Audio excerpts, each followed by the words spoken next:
Most of us who have lived with the events of 9/11 have, as a result, experienced some kind of trauma. It can be very difficult to come to terms with what actually happened at the World Trade Center. In fact, someone told me recently, "I wouldn't believe what you're telling me even if it were true." Our petition signers with psychological expertise have stepped forward to offer their insight. While this segment is clearly outside the knowledge base of the architects and engineers for 9/11 Truth, these experts in psychology highlight their valuable experience for us as to why this evidence can still be so difficult for people to accept. At this point, we have 9 years of hard scientific evidence that disproves the government theory about what happened on September 11th, and yet people continue to be either oblivious to the fact that this information exists or completely resistant to looking at this information. So the question becomes why? Why is it that people have so much trouble hearing this information? From my work, I think we would be remiss not to look at the impact of trauma.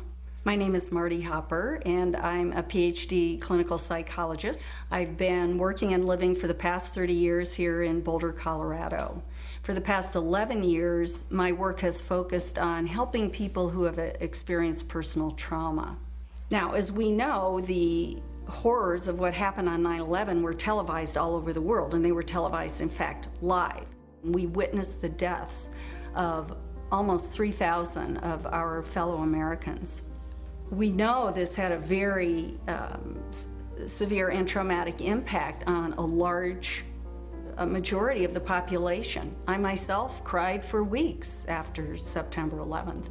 A friend of mine who is a psychologist in practice here in Boulder said that her caseload increased tremendously after 9/11, and people that she hadn't seen in 10 years were coming back into her practice. So I think it's safe to say that collectively as a nation, because of what happened on September 11th, we experienced trauma. I'm Fran Schur, and I have a master's degree from the University of Colorado. I've had a private practice as a psychotherapist and as a licensed professional counselor for about 20 years. Why do people resist this information, the information that shows that the official story about 9/11 cannot be true? What I've learned is that as humans, each of us have a worldview, and that worldview is usually formed in great part by the culture we grow up in. When we hear information that contradicts our worldview, social psychologists call the resulting insecurity cognitive dissonance. For example, with 9/11, we have one cognition, which is what the official story of 9/11, what our government told us, what our media repeated to us over and over, that 19 Muslims attacked us. On the other hand, we have what scientists, researchers, architects, engineers are now beginning to tell us, which is that there is evidence that shows that the official story cannot be true. So now we've lost our sense of security.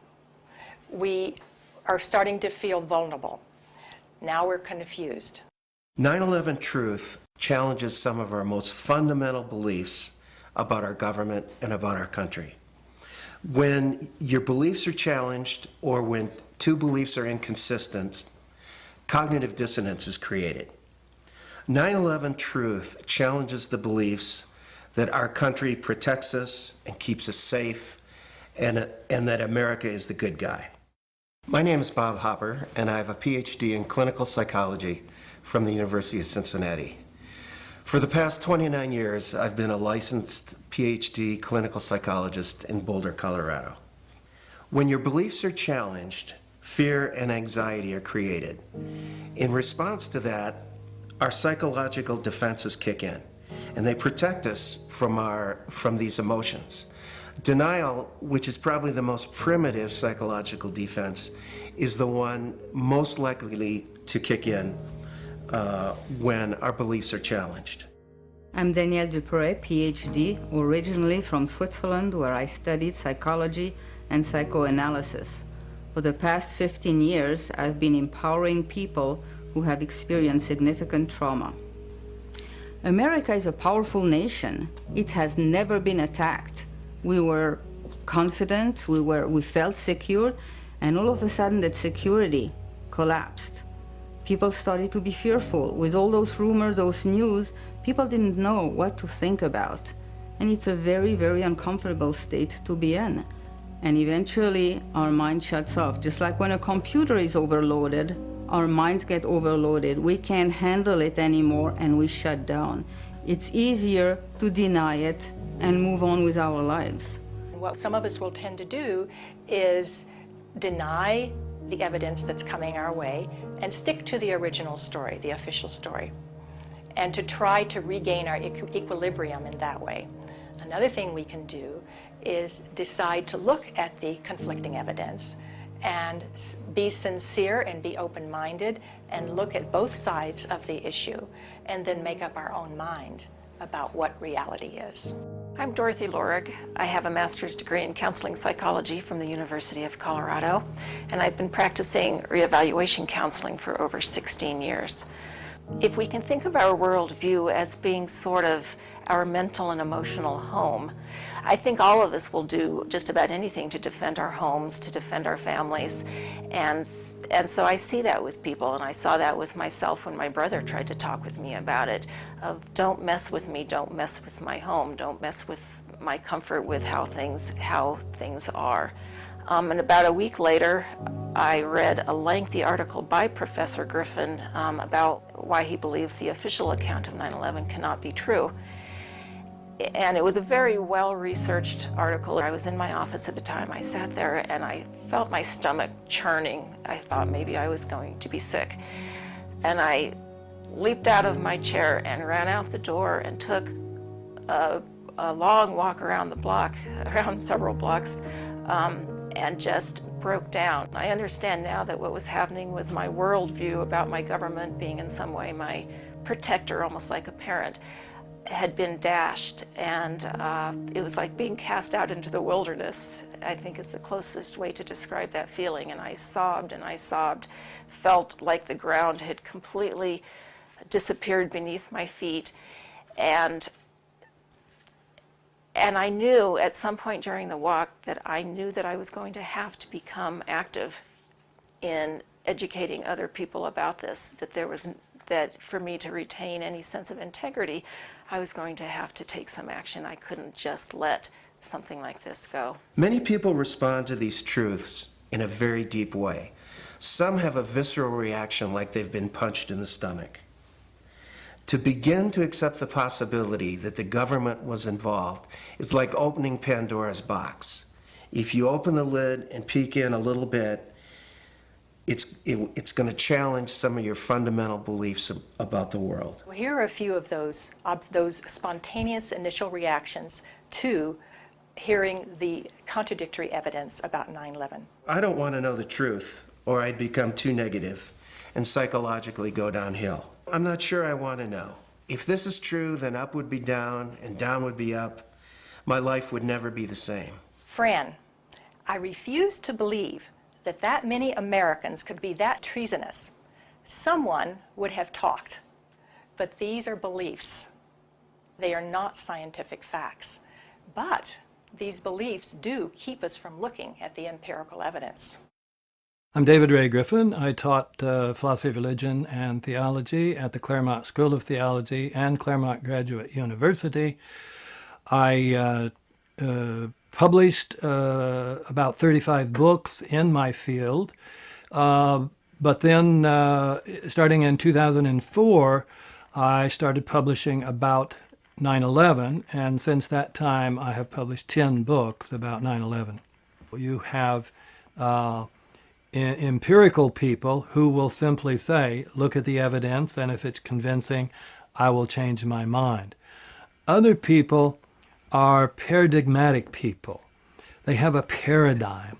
They say, this is the way the world works, and I'm convinced this is the right way the world works. 9/11 doesn't fit into that paradigm. So I don't need to look at the evidence. It's paradigmatic. And then there is a third type of person that we often call wishful thinkers. I call it wishful and fearful thinking. So they simply will not believe something that they fear to be the truth. And I found that maybe to be the most powerful factor of people rejecting 9/11 truth and not even entertaining the evidence. So whenever we say, I refuse to believe, we can be sure that the evidence that's coming our way is not bearable and that it's conflicting with our worldview much too much. Denial protects people from this kind of anxiety. As I thought about all of these responses, I realized that what is common to every one of them is the emotion of fear. People are afraid of being ostracized, they're afraid of being alienated, they're afraid of being shunned, they're afraid of their lives being inconvenienced, they'd have to change their lives, they're afraid of being confused, they're afraid of psychological deterioration, they're afraid of feeling helpless and vulnerable. And they're afraid that they won't be able to handle the feelings that are coming up. None of us want to feel helpless and vulnerable. So we want to defend ourselves. And the way we often do that is with anger. So then we become angry. And when we become angry, then we become indignant. We become offended. We want to ridicule the messenger. We want to pathologize the messenger. And we want to censor the messenger. So how can we overcome this resistance and denial? The first thing is to meet people where they're at. One thing is that we need to raise people's awareness about this through what I would call gentle dialogue and gentle questioning. My name is John Freedom. I'm a counselor in private practice here in Tucson, Arizona, which I've been for the past 20 years. I hold a master's level certification in NLP, which is neuro-linguistic programming. So it doesn't work to challenge people's belief or immediately tell them, I know the truth about 9/11, but a good way is to ask questions, ask open-ended questions, and lead them into a dialogue and discussion about it. Healing comes through facing the truth, experiencing it, allowing the feelings to come in, so that if there are feelings of fear that perhaps these events were caused by something that we haven't thought about yet, dark elements within our society, for example, we'll let that come in and explore it. Let the light shine on whatever happened. This will be the most healing process. The Germans did this after their war. The South Africans did this after apartheid. Reconciliation through the truth is what is a deep path to psychological recovery from the myths and lies around which this historic event has been cloaked in the official view. I am Professor William Woodward. I'm trained in the history of science with a PhD. I also have a master's in experimental psychology. I've edited 4 books and published well over 20 peer-reviewed papers.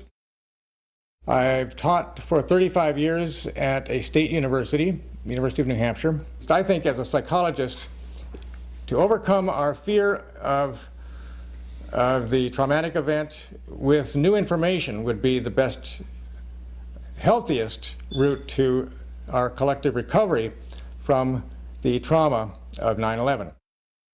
That, by the way, is a psychotherapeutic insight that to gradually uncover the truth in your own life, the sources of anxiety, to make them conscious, is the royal road to recovery. One of the ways to deal with the trauma is to find the answers. That's why I think it is of such importance to have a comprehensive investigation. To work together to expose what happened, regardless of where the evidence takes us. That's what we expect in our state government, law enforcement. I think that by putting science together with the law, we will have a psychological healing around the impossible cognition that has been produced on that day. I believe that to be the kind of country that we think we are, we have to face some of the things that are not as we think they are. I'm Robert Griffin. I am a licensed psychologist practicing in Pennsylvania for 25 years. I am a member of Psychologists for Social Responsibility, and I am past president of the Northeastern Pennsylvania Psychological Association. After World War II, part of the way that Jewish people honored the dead was by making sure that the truth was known and that the value of these people was respected. Not pursuing the truth about 9/11 disrespects the value of the life of the people that died. Thinking that we're above such things, that it could happen in other countries, but it couldn't happen here, that's a lack of humility, and that's excessive pride. And so not being able to see our dark side or our weaknesses is the most dangerous thing. The observation that pride is one of the basic human flaws is absolutely correct. This is especially true for Americans because we for a long time looked at other nations and say, oh, they're in such bad shape, but luckily we don't have those problems. We don't have leaders who would do those things that were done in the Soviet Union, or done in Germany, or done in Japan, and on down the list. So this is a type of pride that Americans have. A feature of American history that makes us particularly liable to this pride is this notion that's called exceptionalism, that America is the exceptional nation. And that began from the beginning. As this country was formed, the people would say, well, there was so much evil in the European countries, so much cheating, so much lying, so much using the people for the ruler's purposes, but not in America. We have leaders that are free from those sins. So I think this has made 9/11 particularly difficult for Americans. Anyone can make mistakes, but our ideals and our principles get us back, on track. This is one of the defining issues of our time. So we need to understand that questioning is patriotic. Questioning is what we're supposed to do as citizens. That's our duty. When we come to the national level, when something like 9/11 happens, we need to be sure that we have a real investigation into who the perpetrators are, and then we need to be sure that those perpetrators are held legally accountable. It's part of the healing process on the individual level as on the collective level. We need the truth in order to heal.